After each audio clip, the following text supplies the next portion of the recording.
Jumpa lagi di sini di Dektra Channel, masih seputar dunia porang. Sahabat tani dan penggiat porang Nusantara dimanapun berada, mudah-mudahan senantiasa dalam keadaan sehat walafiat, tidak kekurangan suatu apapun, dan selalu dimudahkan rezekinya. Sahabat tani, kemarin ada postingan di beberapa media sosial tentang launching perdana ekspor chip porang ke China sebesar 150 ton dari salah satu pabrik chip porang di Indonesia, yaitu dari PT Asia Prima Konjak. Apakah ini adalah kabar baik buat petani porang? Nah, dari postingan itu berbagai macam komen muncul. Ada yang bersyukur, ada yang pesimis, bahkan ada yang sinis, seolah-olah membuli pabrik. Untuk apa pamer ekspor porang sementara harga porang belum berpihak kepada petani?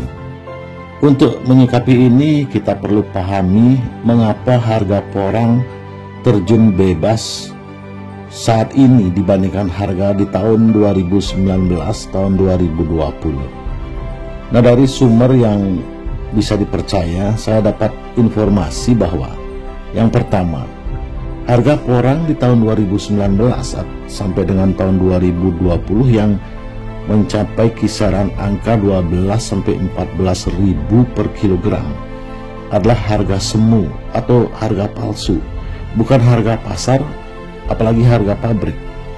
Saat itu banyak yang membeli umbi produksi dengan harga mahal, bukan untuk diproduksi, tetapi dipergunakan untuk bibit, baik ditanam langsung, dijadikan umbi belah, sehingga pabrik saat itu yang terikat kontrak dan ada deadline-nya dengan buyer, maka mau tidak mau pabrik waktu itu harus membeli berapapun harganya untuk memenuhi kuota kontrak mereka. Jadi harga di tahun 2019, tahun 2020 itu tidak bisa dipakai acuan untuk harga hari ini. Nah, kemudian yang kedua, bahwa penutupan ekspor ke China terjadi di tahun 2020 sampai dengan bulan Juni tahun ini. Kemudian baru di bulan Juli ini pelarangan ekspor porang ke China dibuka kembali berkat usaha berbagai pihak, baik oleh pemerintah melalui Kementerian Pertanian maupun Kementerian Perdagangan serta pihak-pihak terkait termasuk pabrik yang mengusahakan itu. Kembali ke masalah postingan di media sosial launching ekspor chip porang yang dilakukan oleh PT Asia Prima Konjak kemarin. Ada juga yang berkomentar, kenapa hanya ke China saja yang banyak dibahas tentang ekspor ini? Bukankah seluruh dunia butuh porang? Jawabnya, ya benar. Seluruh dunia memang butuh porang. Tetapi yang dibutuhkan oleh negara lain adalah produk jadi berupa premix, tepung glukomanan sesuai kebutuhan mereka. Sementara ini, penerimaan produk mentah atau chip porang dari Indonesia hampir 90% itu diserap oleh China. Di satu sisi, kita belum mampu membuat olahan jadi berupa premix itu. Dengan banyaknya komen-komen yang sifatnya minor di media sosial terkait dengan launching daripada ekspor porang dari APK, terkadang kita tidak mengerti apa maunya kawan-kawan kita petani porang, sehingga banyak yang berkomentar minor. Kebanyakan hanya mikirin harga porang mereka, harga porang mereka hari ini yang belum sesuai harapan, tanpa mau tahu tentang proses. Semua butuh proses dan kita mesti bersabar. Semestinya kita bersyukur ekspor porang mulai jalan dan menjadi awal yang baik bagi pasar porang. Sahabat tani, jadi intinya bukan hanya petani yang ingin harga bagus, bukan hanya petani yang takut merugi. Pabrik pun tidak mau rugi karena modal mereka jauh lebih besar daripada modal petani.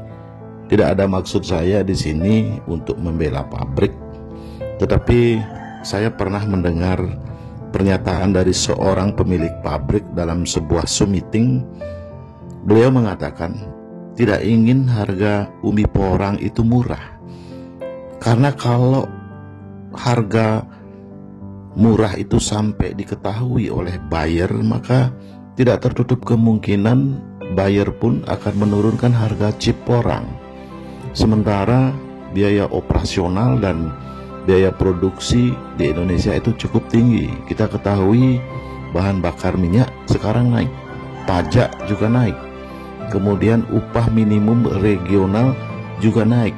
Jadi biaya operasional dan produksi pabrik di Indonesia itu cukup tinggi. Jadi pabrik itu juga ingin win-win solution.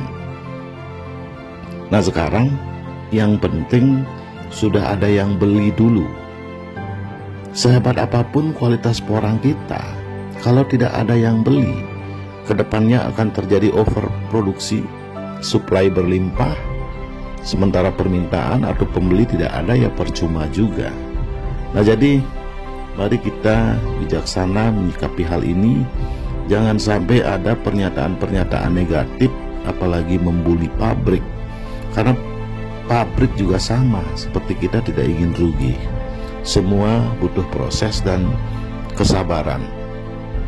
Nah selanjutnya terserah Anda mau lanjut berbudidaya porang atau berhenti, itu hak Anda, hak teman-teman semua. Saya pribadi akan terus dan terus bahkan memperluas lahan yang saya punya, karena bibit cukup banyak sekarang dari produksi musim tanam yang lalu, tidak perlu beli lagi, lahan juga masih banyak. Jadi kita akan terus, karena kita optimis prospek porang ke depan akan semakin bagus. Akhirnya mari kita bersyukur dan berdoa semoga ekspor ini membuka pintu pasar porang yang akan berdampak positif pada harga porang ke depan. Bagi teman-teman semua yang masih baru bergabung di channel ini, apabila merasa suka silahkan di like, dan sekiranya video ini bermanfaat silahkan di share ke teman-teman kalian semua ataukah di media sosial kalian. Dan jangan lupa tekan tombol subscribe, karena subscribe itu gratis dan saya akan lebih semangat untuk membuat video-video dengan konten-konten yang menarik seputar dunia porang.